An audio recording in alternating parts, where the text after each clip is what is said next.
La friction hydroalcoolique des mains est un geste simple et essentiel pour protéger nos patients, mais également assurer des soins de qualité.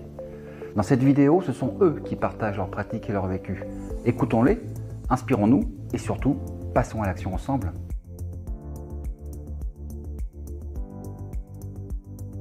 Tout le temps. Avant ou après avoir examiné un patient. Avant tout soin. Avant la pose des gants et après la prise de sang, après avoir enlevé les gants. Avant les interventions. Quand je sors d'une chambre et que j'ai fini mon bio-nettoyage. À chaque chambre. Après avoir eu un contact avec le patient. Prise de constante ou change ou peu importe. C'est pour la lutte des infections nosocomiales. C'est important pour limiter les transmissions croisées entre nous et les patients. Parce que ça désinfecte bien les mains et c'est la solution la plus adaptée pour tuer les bactéries. Le chat est beaucoup plus efficace que le lavage simple des mains.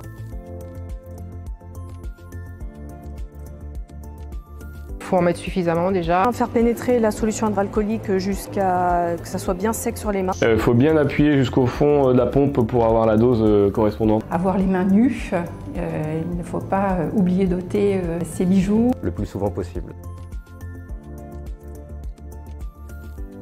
Les patients, et nous aussi. Alors c'est aussi pour protéger nous et les patients. Pas du tout. On en a partout. Aucunement parce qu'il n'y a pas besoin de point d'eau. Les avantages, c'est que c'est simple, rapide et on a les mains sèches après, contrairement au savon.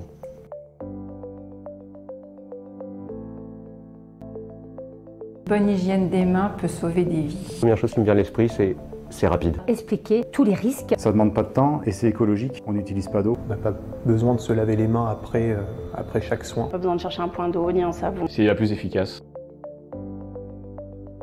C'est pas bon pour la peau et pour les mains. Ça abîme les mains. L'alcool pouvait passer dans le sang. Le port de gants ne remplace pas la friction en solution hydroalcoolique.